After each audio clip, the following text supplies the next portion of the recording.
Hello students, in this video I will cover about the arithmetic progressions.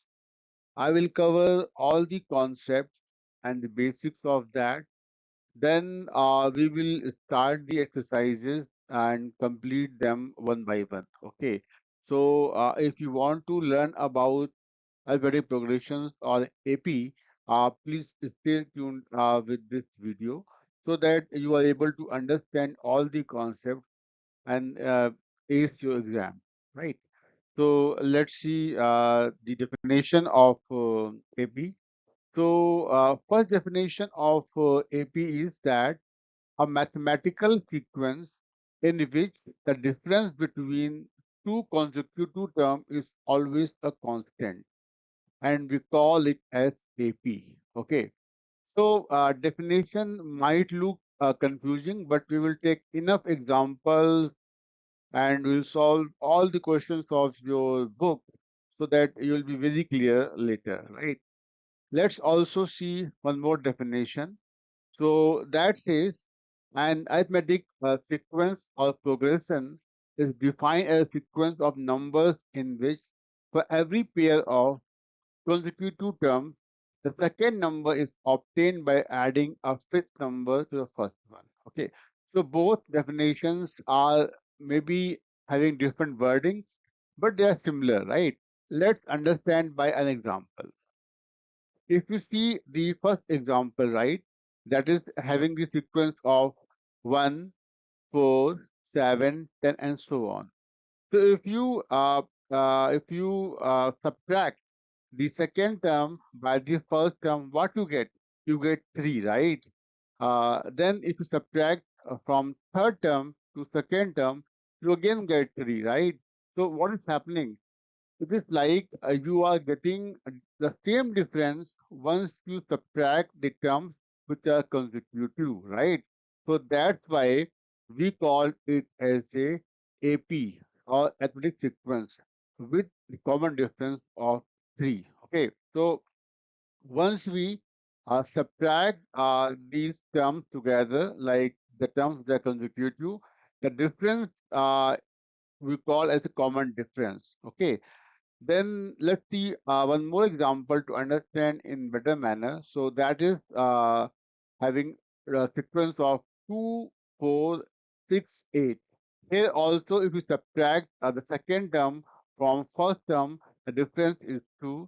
Similarly, if you subtract third term with the second term, the difference is 2. So we can say that this is arithmetic sequence which has common difference of 2. Okay.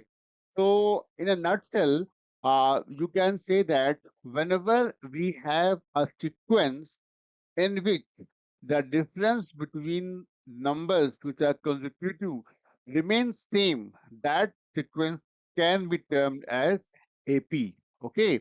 So now let's see a few more things. Also, the common difference, right? It can be negative, positive, or zero. So maybe your sequence will be ascending order or descending order or maybe constant also. So you can get common difference as 0, positive, or negative any number. So don't be confused with that coming. Okay. So here, right, we see that the types of AP. So there are two types of AP. A finite AP, it means that the AP which has terms fixed, right? So suppose you can see here the first term of AP is 1, second term is 2, third term is 3, and later on we can see that the last term is 200. So we know where this AP is ending. Whenever we have the last term, that AP is called finite AP.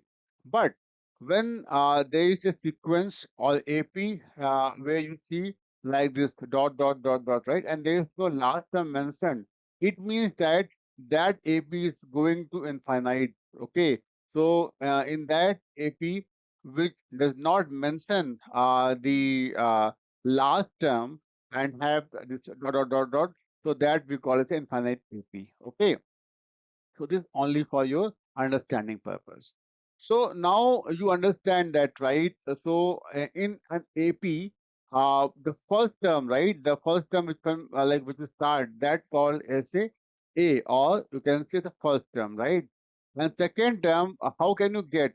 If you add d in the first term, you get second term a plus d, because it is a common difference. Then, if you add d in the second term, you get third term, that a plus 2d. Similarly, if you add d in the third term, you get a plus 3d. Okay. But here you can see that there is no n term mentioned. That's why it is a infinite AP. And similarly, if we have like here, we can see that n term is mentioned as an, then this is a finite AP. So there are few things you have to understand in AP. The first term of AP is shown as a, first term. Then common difference, the difference between the numbers is called D.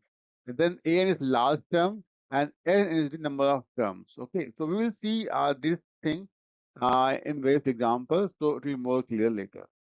So now let's see the various formulas which are utilized in the AP. So in your syllabus, right, these two formulas are very important. So suppose you have AP. For that, you know the first term and common difference, and you want to find the nth term. And that means suppose your AP has 10 terms, and you want the sixth term, seventh term, that we call as nth term in general. So this formula is used for that. So that is A plus in bracket and minus into D. That's called the nth term formula. And now, if you have the AP of n terms, and if you want to find out the sum of all those numbers, formula is this. That is, Sn is equal to n by 2 in bracket 2a plus again n minus 1 into d. So this is the formula for the sum of first n terms. So these are the few concepts which I wanted you to understand. Now let us understand the AP with examples. This AP is given to us, right?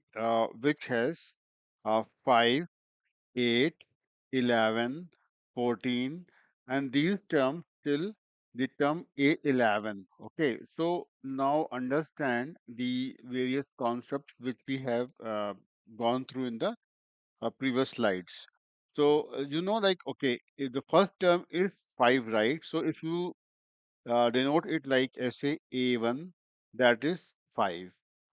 And second term A2 is 8. So if you find out the difference between both of these terms, so that comes as A2 minus A1, that is 3, right? Similarly, if you find out difference between 11 and 8, that also comes as 3. So what we will write? We will write A3 minus A2 is equal to 3. So it means that whatever the difference coming from these numbers which are consecutive is the 3, and that we call as a common difference, or D. Okay. So now we are clear that this is a sequence which is basically an AP. So we can find out the last term. Okay, so last term here is A of 11. So it means that there are n terms here, right? So what we do, we count the number of terms. So that is the 11 terms are here because last is A11. So now we have to find the value of this term, right? So what we need, so formula which we always apply, that is Tn. The nth term is A plus n minus 1 into D. So now n means the 11 term. So we want the 11 term for this AP. That is T of 11. Now the value of A. What is A? A means the first term. That is the A equal to 5. Right? A equals to 5. So A equal to 5 means here. Okay. And how many terms are there in this AP? There are 11 terms. So what we write now, we know that the value of n is 5. Let me again write it. So A is 5 and the value of n is 11. because we know that there are 11 terms in this AP. So we can write plus 11 minus 1 into D. And D, we found D as 3 because D is the common difference. So that is 3 here. So now, if you solve this this equation, so what we get? 5 plus 11 minus 1 is 10 into 3. That means 35. So the 11th term of this AP is 35, right? So that's how we find the 11th term, whatever nth term we find, right? That's why we call as nth term, and that means any number which is you want to find out. Now, if you want to know the what is the sum of these numbers, right? Sum of these numbers which are part of the AP. So how will you find out that? So for that, we have a formula called as SN, that is a sum of n numbers of an AP. That is, we know that that is n by 2 in bracket. We put 2a plus n minus 1 into d, right? So now we have 11 terms here, right? So value of n is 11 that we already found out here.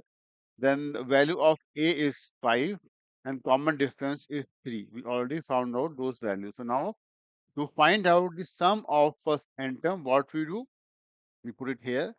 So n is 11, 11 upon 2 in bracket, what you put? 2 into A is 5, n is 11 minus 1 into 3, D is 3. Now we have to solve this equation. L upon 2, 5 2 ja 10, and 10 into 3, that is how much? 30. 30, right? So now here 11 upon 2 into 40, because this sum is 40. Now if you cut this number by 2, it gives us 20. So now you can find out the value here, 0, 2, 2. 220 is the sum of all these 11 terms, right? So we have found the sum of all these 11 terms by this formula. So these are the two concepts which are really important in your chapter. So also one more thing we discussed in the previous slide, that if first term is A, next term is A plus B. And after that, we can say the term is A plus 2D, right? So now just justify it from here. If you have 5, so A has 5, then A plus D is how much? 5 plus 3, that is 8. Then A plus 2D is how much? 2D is, now we have A plus D, just add D in this. So it becomes 8 plus 3, 11, right? So like this, you can find out your AP. So these few things are really important in your chapter. So now I think the concept of AP is clear, and we will solve all the questions in your book so that there will be more clarity once you go ahead. So if you like my video and it is anyway helping you, please like my video, subscribe my channel, and also share these videos with your classmates and friends who might be studying, right, in class 10th. And also, I'm planning to create more and more videos in near future. So please stay tuned. Thanks a lot for watching. Thank you.